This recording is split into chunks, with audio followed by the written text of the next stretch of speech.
Welcome, and thank you for joining our webinar, Solving Kibble Quality Challenges, Optimize Extruded Formulas with Functional, Palatable, and Nutritious Ingredients. I'm Roger Gerlach, Director of Global Pet Food Sales for APC. In the webinar, we will discuss the importance of functional ingredients, what factors to take into consideration when formulating for success in dry pet foods, and how functional ingredients can provide kibble formulation benefits. Our presenters today will be Dr. Joy Campbell and Dr. Nathan Fastinger. Dr. Joy Campbell is the Senior Director of Global Technical Services for Pet Food at APC. She received her PhD in Nutritional Sciences from the University of Illinois at Urbana-Champaign and has worked in research and development at APC for more than 20 years. Her focus has been on understanding the actions and uses for functional proteins across multiple applications. Dr. Campbell is the author or co-author of dozens of publications, abstracts, patents, proceedings, and technical publications. Dr. Nathan Fastinger is the president of Dr. Fast Pet Food Consulting, LLC. He earned his PhD in non-ruminant animal nutrition at The Ohio State University and completed a postdoctoral research position focusing on dog and cat nutrition at the University of Illinois, Urbana-Champaign. He has more than 16 years of working experience in several pet food manufacturers in North America, Europe, and Asia. Currently, Dr. Fastinger operates his own consulting company based in the USA, which provides nutritional services that cover all aspects of pet foods and treats, including product development, ingredient development, regulatory compliance, sourcing, and pet food production. At the conclusion of the presentations, there will be time for questions. Please feel free to use the chat feature to send a question. Dr. Campbell, let's start with a discussion on functional ingredients. Thank you. Appreciate everyone joining the webinar today. Today, I'd like to start off with talking with you about why functional, palatable, and nutritious ingredients are important. Many of you may know plasma and its functionality in wet pet food. It's been used for more than 30 years in the wet application and all these different type of matrix over here. And then as we looked at this has included like chunks and gravy, loaf, chubs, etc. It's known for its improving the functionality that includes like emulsification, water holding capacity, and gelling, along with it being a palatable, nutritious, and digestible for the animal. And today we're going to cover how our ingredients are not just for wet foods.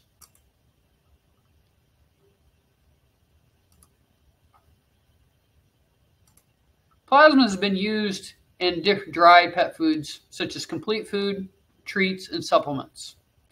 Below you can see various forms that have utilized plasma such as dental sticks, complete food, and various treats.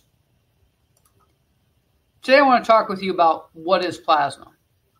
It's high in protein, amino acids, and biologically active components. It's a complex mixture that provides nutritional and health benefits when orally consumed by the animal. The composition of this also provides physical functionality in the animal food processing. Our ingredient of spray-dried plasma, known as AP920, has a crude protein of 78% minimum and an ash of the max of 10%.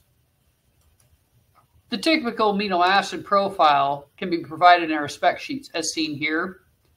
You'll notice it's low in fat and it's as a source of minerals, calcium, phosphorus, sodium, and chloride. We also have a typical amino acid profile providing many essential amino acids, and it can be low in the sulfur amino acids of methionine and cysteine to account for things. A recent review paper published by Vasconcelos et al., published in 2023, reviewed spray-dried plasma as a multifaceted ingredient for pet food. The highlights from this paper include multiple benefits and applications of plasma that include a high nutritional standard, technological properties, and health benefits. One of the things brought up in this paper is they talk about the protein digestibility corrected amino acid score. We see in this slide a list of the different ingredients that plasma was compared to, which are ingredients that are utilized in the pet industry. The graph to the right show the amino acids. And what we see here is with plasma is the first bar here in the graphs shows that it's the highest in lysine, tryptophan, and threonine, whether it be for dog or cat, and it is lower in methionine than the others as noted, thus demonstrating that plasma is a quality and digestible and protein ingredient.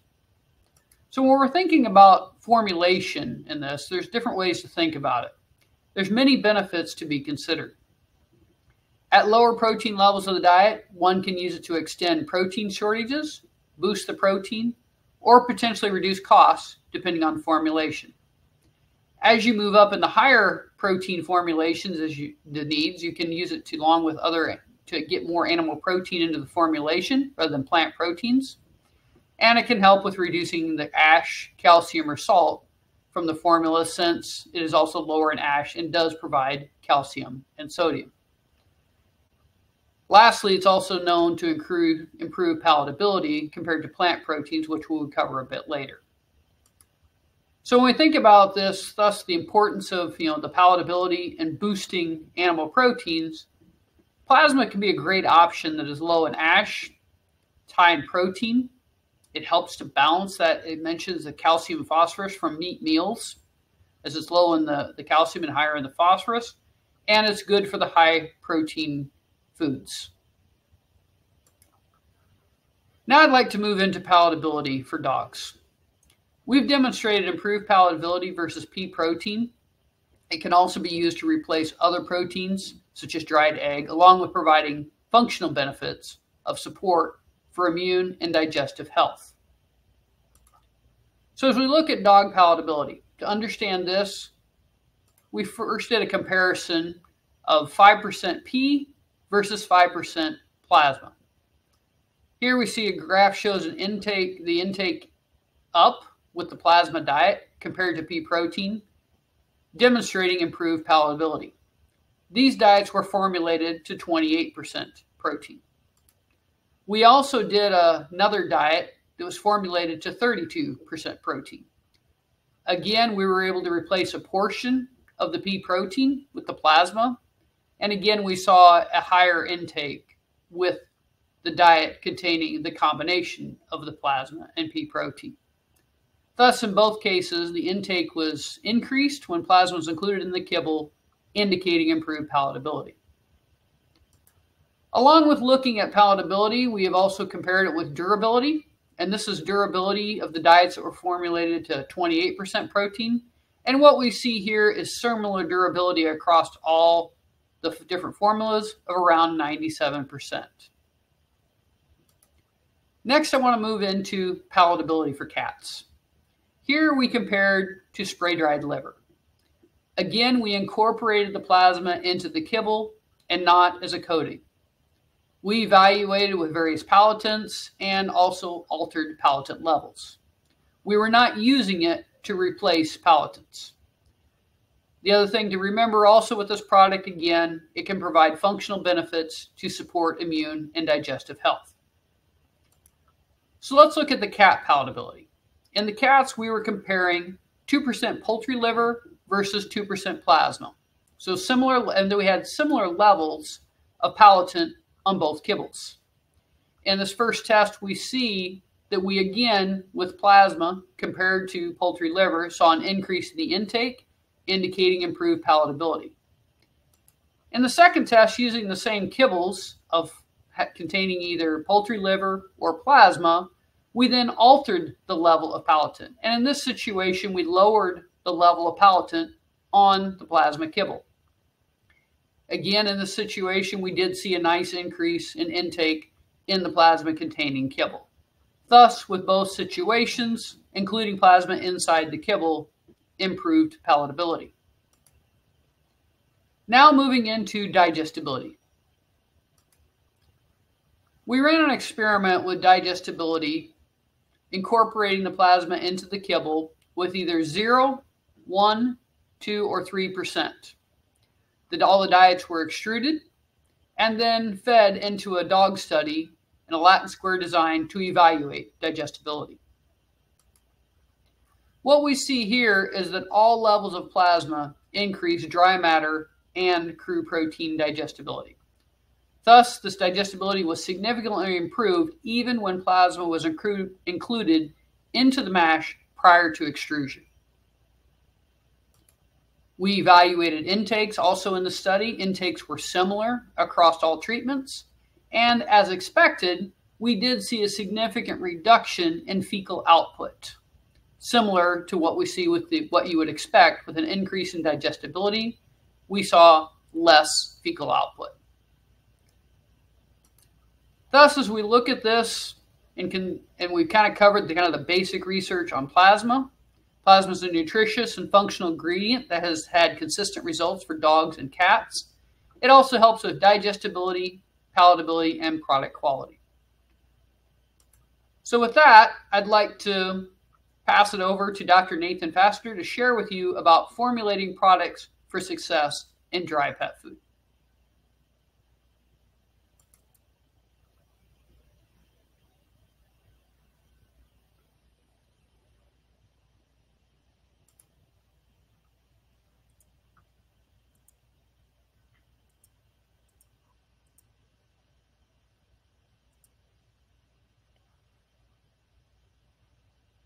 Thanks, Joy.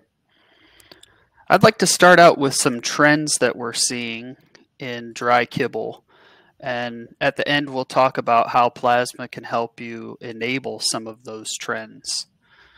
We're seeing and have been seeing for the last 5 to 10 years, a lot of even lower tier brands starting to use what we call real meat claims, whether it's made with real meat to get you to the flavor approach or made with real meat at the 3% level. We're also seeing some companies in the lower tier use meat first formulation, and it's probably more common now than ever for someone to claim real turkey or real beef or real chicken as the #1 ingredient. Using this approach, you can really, from a formulation standpoint, use either fresh or dried meats. Another trend that we're seeing gain traction has been animal-based protein claims. And whether you're calculating that % of protein coming from animal ingredients versus plant ingredients, some companies publish exactly the level. Some of them give them an at least 75% or 88%. But the goal is to promote animal protein on the premise that it's better than plant protein, which is typically true from a digestibility and amino acid content point of view. When you're using animal-based protein claims, you can use real meat, fresh meats, and meals to get to your totals for your claims. And then there's another approach or another trend in the really, really high meat movement, right? Where you're trying to make claims based on the animal ingredient content, whether it's 95% or 90% or 65%. You know, in this dry kibble, which is not as easy to do, which is why there's such a competition to get to the highest level. Many brands are trying to do that 80 to 90% meat in the really high ultra premium tier. And keep in mind that all of these numbers are calculated from the pre-processing weight of the meat that you're using.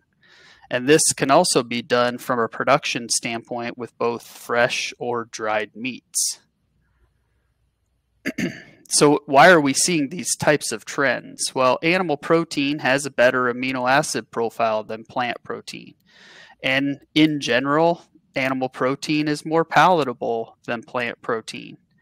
And there's data out there, and a lot of manufacturing and brands understand that fresh meat content improves palatability in kibble.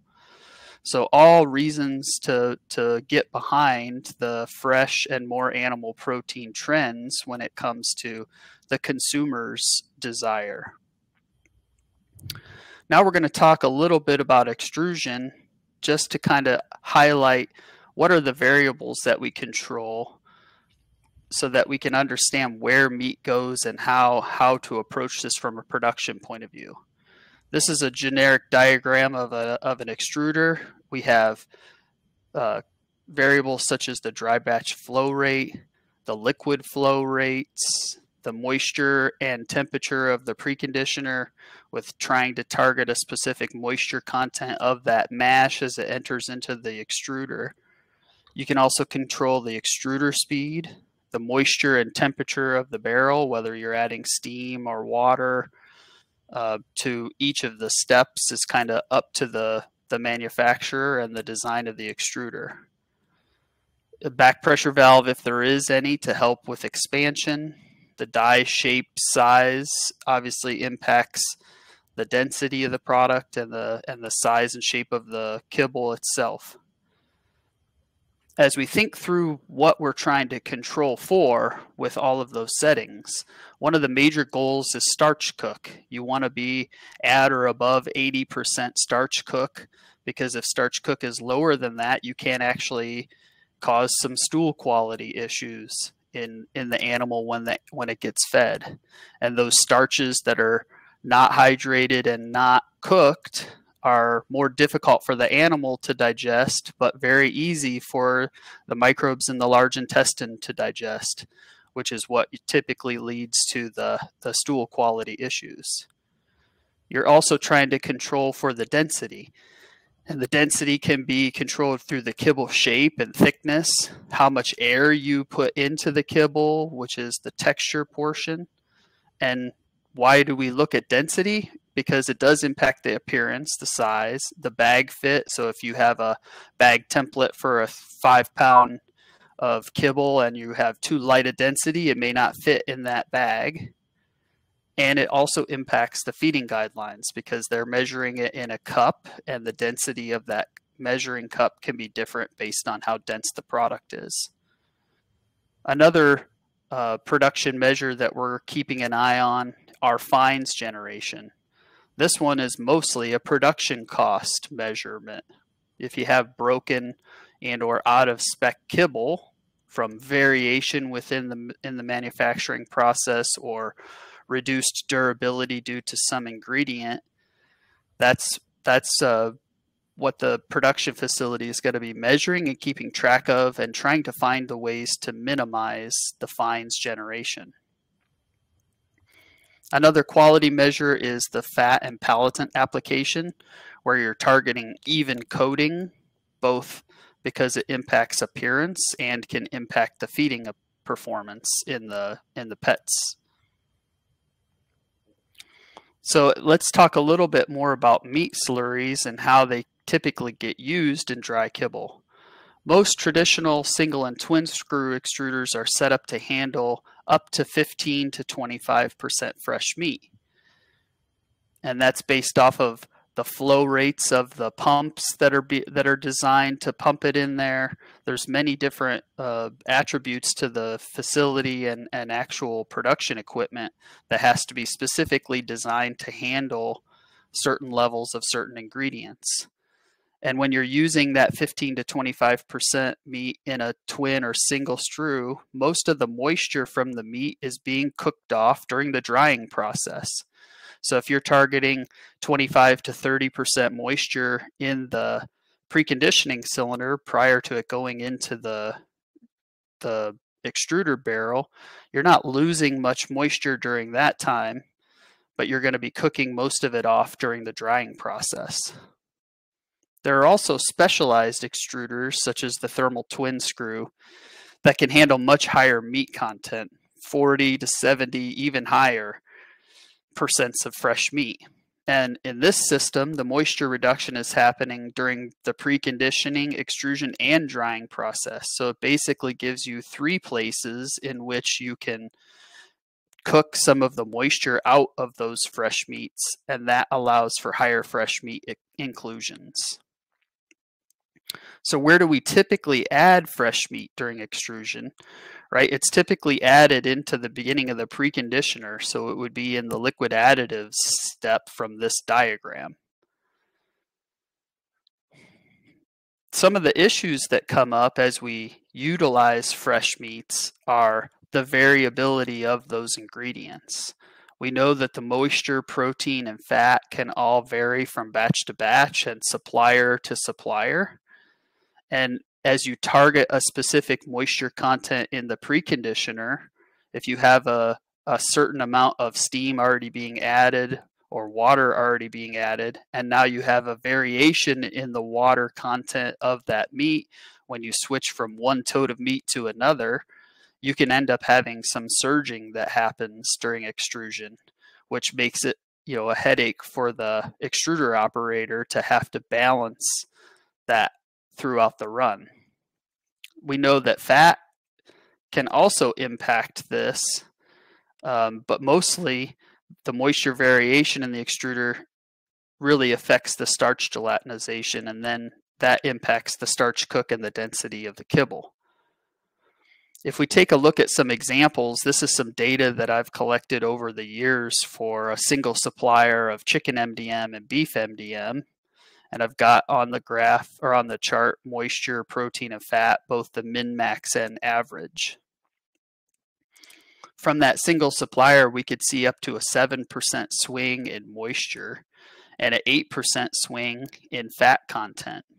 And that's for a sample size of 32 samples of chicken and 40 samples of beef. For beef, it was actually even worse. We could get a 10% swing in moisture content or a 10% swing in fat content, right? So as you can see, using some of these fresh meats can add some extra challenges in terms of the variability of those raw materials during production.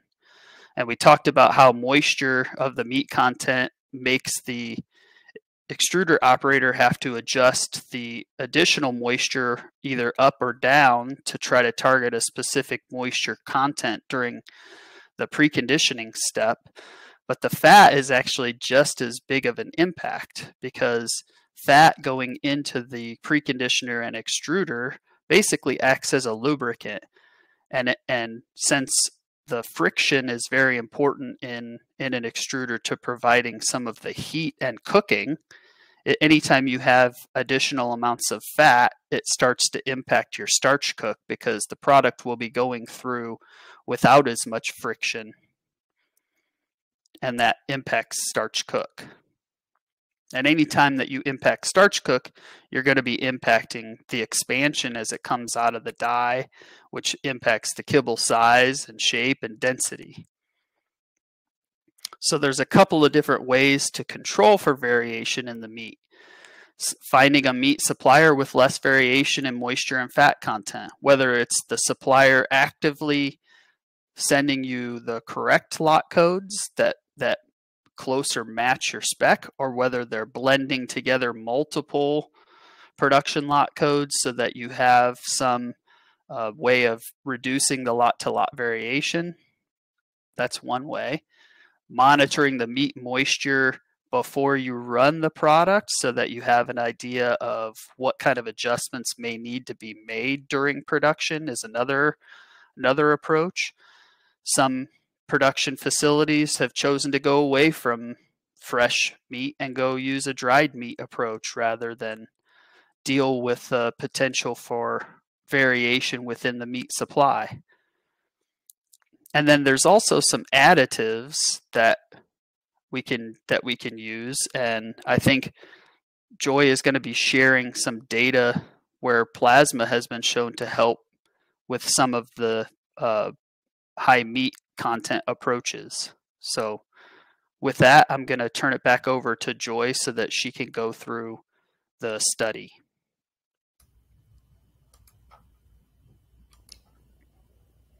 Thanks, Nathan.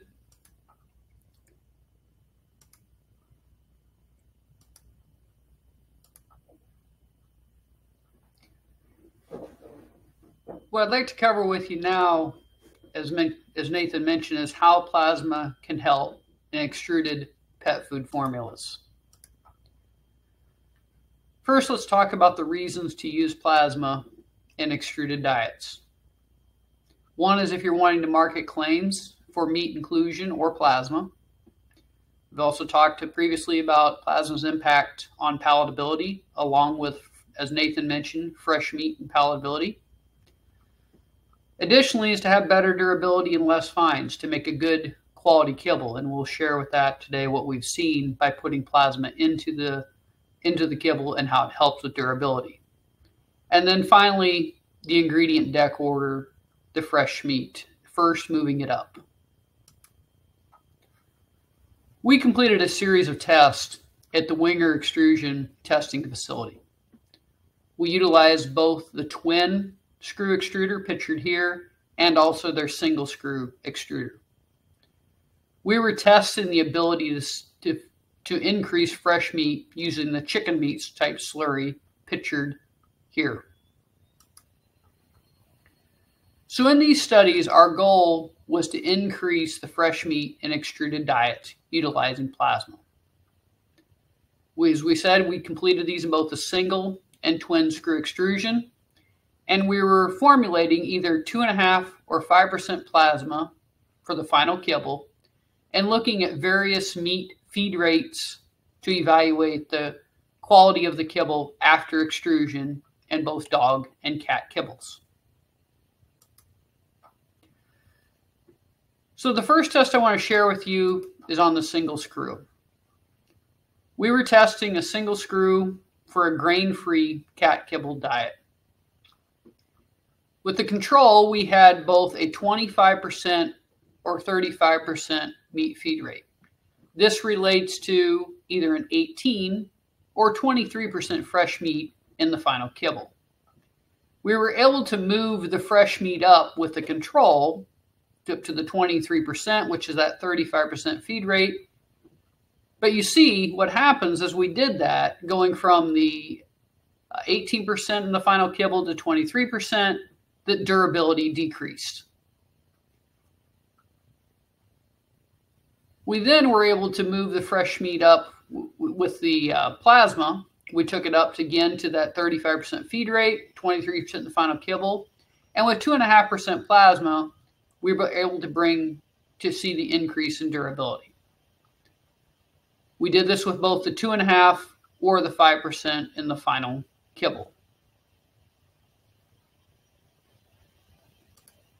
We then tested in the same formula at the twin screw. And again, as the meat was increased with the control kibble with no plasma, we see that durability was decreased, similar to what we saw in the twin screw. And again, as we then took the higher meat up from the control of going from a 25% feed rate to 35% and including either 2.5 or 5% plasma formulated into the kibble, the durability again was increased like the control with the lower meat inclusion.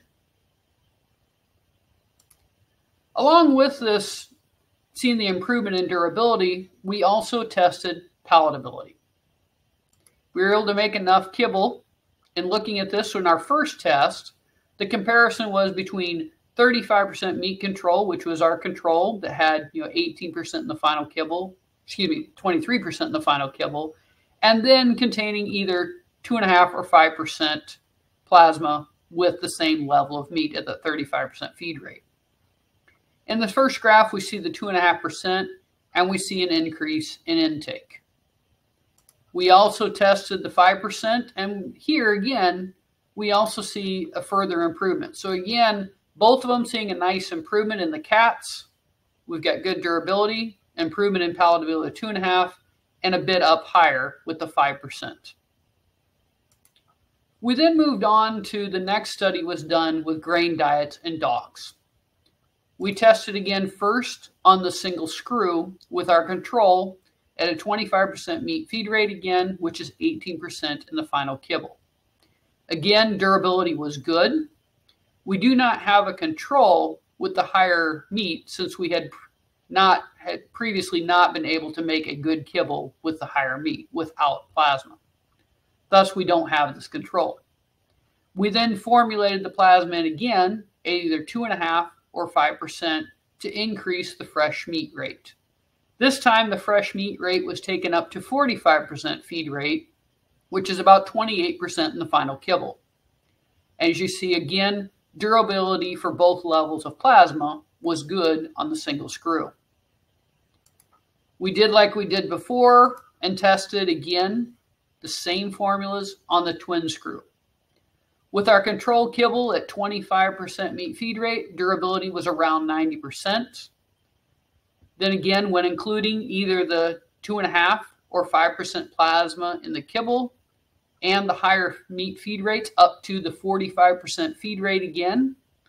Durability was maintained like what was reported we saw with the single screw. So again, a similar pattern between both the twin and the single screw and improving the durability as we were taking up the fresh meat. We did the same thing again in this situation of testing moving into palatability. This time the control is the 25% meat control. As we mentioned, we didn't have one that we could take the meat up. So our first one, we've got the 25% meat control versus the 2.5% plasma. And again, it is higher meat and plasma compared to meat. So it is confounded, as Nathan mentioned. Higher meat can also help with palatability. But both together, we see a very strong improvement in palatability. And also with the 5%, again, having a nice improvement in palatability. Again, demonstrating the improved palatability with fresh meat and plasma compared to the lower meat inclusion. So thus, from these studies, we concluded that plasma included in the formula allows for higher meat inclusion in the diets. Cook and durability were either maintained or improved. And palatability was improved in both the cat and the dog kibbles. So in summary for today, we've talked about the high meat trends are here. We've talked about the extruded pet food is both, kind of an art and science, and the different challenges that happen when you're dealing with the extruded diets. Plasma could be used as a tool to help overcome the challenges of formulation due to the different benefits of protein content, palatability, digestibility, and durability. Again, thank you for joining us. Appreciate your time. We'd like to ask you if you have any questions.